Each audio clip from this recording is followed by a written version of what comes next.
एक कमरे वाले ससुराल में 10 बहू की रसोई। अरे वाह, क्या बढ़िया खुशबू आ रही है। हो गई मेरी आलू दम तैयार। आज तो राजू जी सब्जी खाएंगे तो उंगलियां चाटते रह जाएंगे। जल्दी से इसमें तीखी मिर्च का तड़का लगा देती हूँ, बढ़िया कलर आ जाएगा और स्वाद भी बढ़ जाएगा। चंपा जैसे ही मसाले का डब्बा खोलती है तो खाली डब्बा देखकर खुंदक में आकर चिल्लाने लगती है।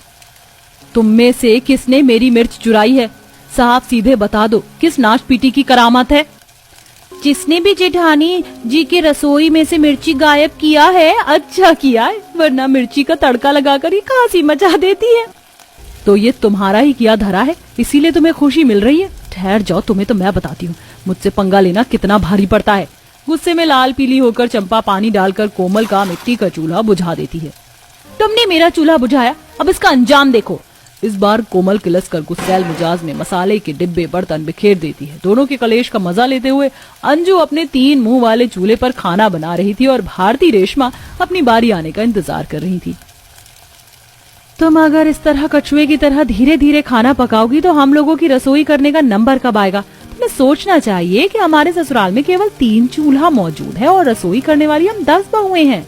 चौथी बहू रेशमा की इस बात पर अंजू उसे टेढ़ा जवाब देती है।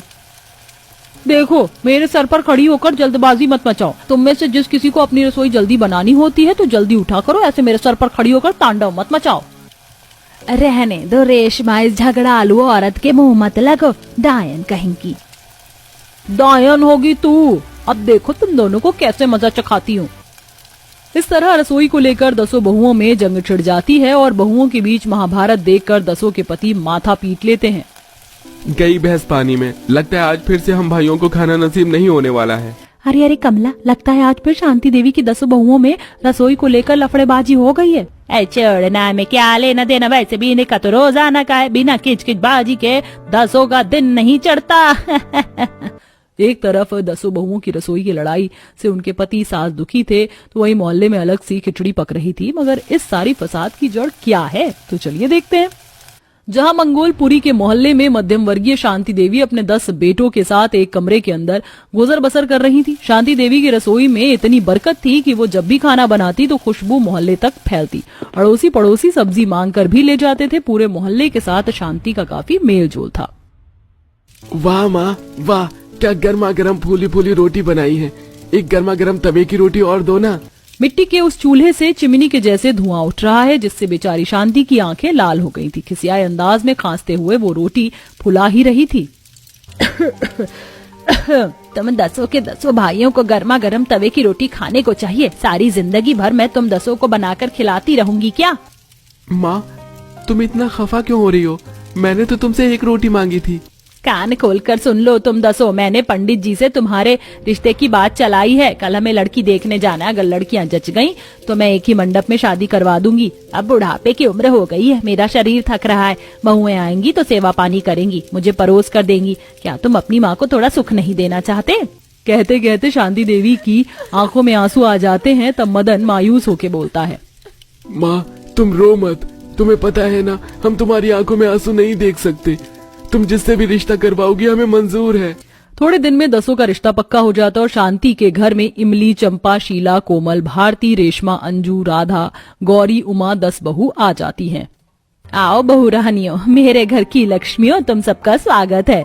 गृह प्रवेश करके 10 अंदर आती हैं। उनका ससुराल एक कमरे में ही सिमटा था। एक तरफ बिस्तर लगा था और भंडार कोने में एक मिट्टी का चूल्हा, मसाले के डिब्बे मौजूद थे, जिसे देखकर बहुओं के चेहरे फीके पड़ गए।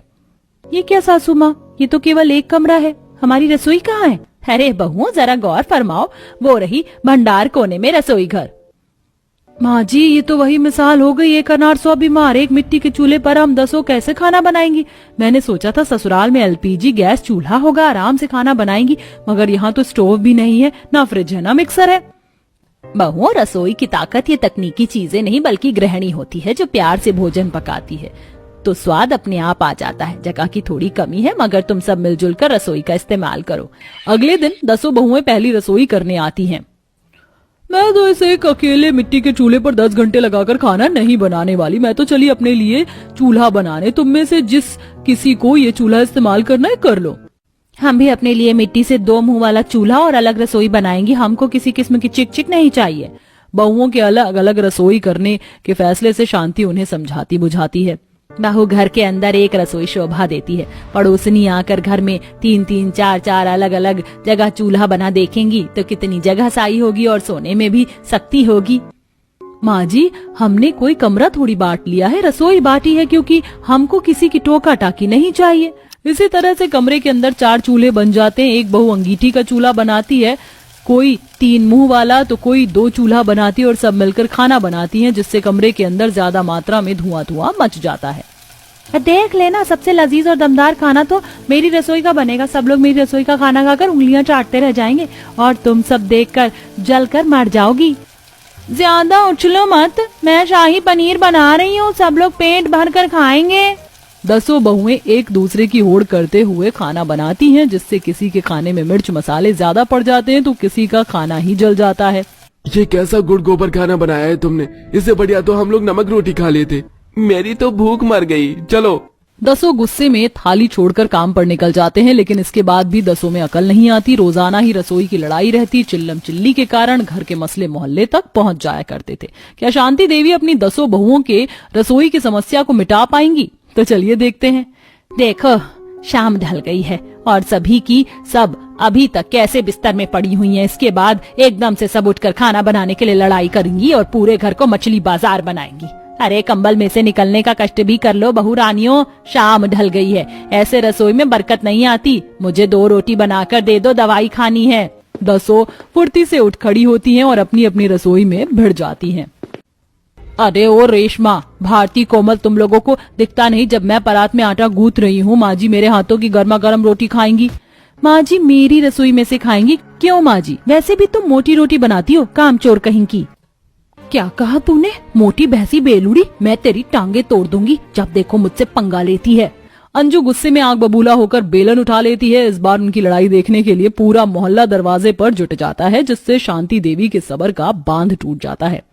अरे बस करो मेरी लड़ाकू बहुओं, पूरा मोहल्ला तुम्हारी लड़ाई का तमाशा देख रहा है। अब क्या नागमणि लेकर मानोगी? शर्मिंदा करके रख दिया तुम लोगों ने। निकल जाओ मेरे घर से। अपनी और अपने बेटों के लिए रोटी मैं खुद ही बना लूंगी, कलेश तो मिटेगा। सास को इस कदर गुस्से में देखकर कुछ देर पहले तक जिन बहुओं का हाल खिसियानी बिल्ली खंबा नोचे जैसे था, वो काबू में आ जाती हैं। मुझे लगता है हम 10 को बिना देरी की अपनी गलती माननी चाहिए, वरना कहीं ऐसा ना हो कि सासू माँ हमको बोरिया बिस्तर उठाकर घर से बाहर फेंक दें। हाँ चलो चलो, सासू माँ के पैरों में गिर पड़ते हैं। माँ जी हमें माफ कर दीजिए, अब हम कभी रसोई को लेकर झगड़ा नहीं करेंगी, वादा। अब गुस्सा थूक दीजिए। ठीक है, मगर मेरी एक शर्त है, कमरे में जैसे पहले एक रसोई थी, तुम सबको एक रसोई पर ही खाना बनाना होगा। मंजूर है? हमें मंजूर है माँ जी। इस तरह से 10 बहुओं की एक कमरे वाली रसोई की समस्या हल हो जाती है। अब सब मिलजुल कर खाना बनाती हैं। मॉडर्न कॉलोनी की सबसे अमीर घर की मालकिन सोना देवी ने बड़ी धूमधाम से अपने 5 बेटों की शादी एक साथ की। जब उसकी 5 बहुएं घर आईं तो अपने सोने से भरे ससुराल को देखकर दंग रह गईं। सोने का फूलदान, सोने की घड़ी, ये सब तो मैं पहली बार देख रही हूँ। तुम ही नहीं, हम सभी पहली बार सोने की इतनी सारी चीजें पहली बार देख रहे हैं। और नहीं तो क्या, हम सब गरीब परिवार से सोने से भरा अपना ससुराल देखकर तो लग रहा है जैसे कोई सपना हो। सोना देवी की 5 बहुएं गरीब परिवार से थी। अपनी पूरी जिंदगी में उन्होंने इतना सोना देखा नहीं था। उनकी बातें सुनकर उनके पति भी हंस रहे थे। तभी सोना देवी सोने की थाली में आरती लेकर आती हैं और अपनी 5 बहुओं की आरती उतारती हैं। माँ जी, ये आरती की थाली भी सोने की है क्या? हाँ हाँ बिल्कुल बहू, तुम्हारे ससुराल में आधे से ज्यादा चीजें सोने की ही हैं। माँ, रस्में पूरी हो गई हो तो क्या हम अपने अपने कमरे में जाएं? वो क्या है ना, खड़े खड़े होकर पैरों में दर्द हो गया है। अरे तो रोका किसने है? जाओ बहुओं, तुम सभी अपने कमरे में जाओ, बाकी की रस्में कल होंगी। 5 बहुएं घर की चीजों को निहारती हुई अपने अपने कमरे में चली जाती हैं। अगली सुबह मुंह दिखाई की रस्म के लिए सभी रिश्तेदार और पड़ोसने घर आई हुई होती हैं, जिसके लिए 5 बहुएं अपने अपने हिसाब से तैयार हो जाती हैं। कुछ ही देर में जब सोना देवी 5 को बुलाने के लिए आती है। अरे माँ जी, हम तो बस बाहर ही आ रहे थे, चलिए। ओ कहाँ चलिए? अरे मैं पूछती हूँ, ये क्या हुलिया बनाया हुआ है तुम 5 ने? क्या हुआ माँ जी, हम ठीक से तैयार नहीं हुए क्या? जिस तरह से तुम 5 तैयार हुई हो ना, ऐसे तैयार होकर तो मैं बाजार के लिए भी ना निकलूं। अरे इतने लोग आए हैं, बाहर के क्या कहेंगे कि सोना देवी की बहुएं इतनी सादी बनकर चली आई मुंह दिखाई में। मैंने जो शादी के समय गहने दिए थे वो पहनो 5। जी माँ जी। अब भला पांचों बहुएं सास के हुक्म को कैसे न मानती। पांचों सोने के गहनों से ऊपर से नीचे तक लदकर बाहर आती हैं। सभी पड़ोसन बहुओं को कम और उनके सोने के गहनों को ज्यादा निहार रही थी। अब वैसे एक बात तो माननी पड़ेगी सोना, तेरी बहुओं से ज्यादा तो उनके सोने के गहने चमक रहे हैं। अरे तो क्या दिक्कत है, तुझे देखकर कहीं लालच तो नहीं आ रहा है ना सरला? लालच तो मुझसे कोसों दूर रहता है सोना, मैं तो बस कह रही थी। सभी पड़ोसनों से अपनी तारीफें सुनकर पांचों बहुओं की खुशी का ठिकाना नहीं रहता। अब बीतते समय के साथ अपनी सास की तरह पांचों बहुओं को भी अपनी सोने की चीजों का दिखावा करना अच्छा लगने लगता है। एक रोज सबसे छोटी बहू अंजलि की सहेली मिलने के लिए उसके ससुराल आती है। अरे वाह अंजलि, शादी क्या हुई तेरी, तो लॉटरी ही लग गई। मतलब गरीब घर से सीधा सोने की खान में ही आ गई है। सब किस्मत की बात है नेहा, बाकी तू जो समझ। किस्मत की बात तो है, लेकिन तेरे साथ साथ तेरी 4 जेठानियों की किस्मत भी तो चमक रही है। बस इस बात का दुख है मुझे। दुख? भला दुख क्यों है तुझे? तेरे लिए दुख है। अब देख ना कहीं 2 नहीं 4 जेठानियां हैं तेरी, तो सब में बराबरी का हिस्सा बटेगा। सब कुछ सिर्फ तेरा होता तो बात अलग थी। नेहा की कही ये बात अंजलि के दिमाग में घर कर जाती है। उसी समय अंजलि की बड़ी जेठानी आशा चाय नाश्ता लेकर आती है। क्या बातें चल रही हैं दोनों सहेलियों में? कुछ नहीं दीदी, वो बस बचपन की बातें याद कर रहे थे। कुछ ही देर में नेहा वहां से चली जाती है, लेकिन बीतते समय के साथ अंजलि के बर्ताव में बदलाव आने लगता है। एक रोज सोना देवी कुछ नई साड़ियों की खरीदारी करके घर वापस लौट रही होती है। बहुओं, आज बढ़िया बनारसी साड़ी खरीदी है मैंने तुम सबके लिए। वो तो ठीक है माँ जी, लेकिन जो सबसे महंगी और सुंदर होगी वो आप मुझे ही देना, पहले ही कह देती हूँ। अरे भला ऐसा क्यों? क्योंकि मैं इस घर की सबसे छोटी बहू हूँ और प्यार हो चाहे कोई सामान, मुझे ही ज्यादा मिलना चाहिए। अरे तेरी बातें खत्म हो गई हो तो जा पहले मेरे लिए कड़क चाय बना कर ला, तभी मिलेगी महंगी साड़ी। तभी सारी जेठानियां मिलकर अंजलि पर जोर जोर से हंसने लग जाती हैं। रात के समय सभी के खाना खाने के बाद जानवी अंजलि और उसके पति के लिए दूध लेकर कमरे तक पहुंचती है तो सुनाती है, ये कैसी बातें किए जा रही हो तुम? भला क्या कमी है तुम्हें घर में?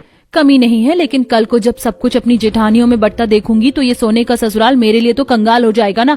और वैसे भी मैं चाहती हूँ कि सब मेरा हो, तो इसमें बुराई क्या है?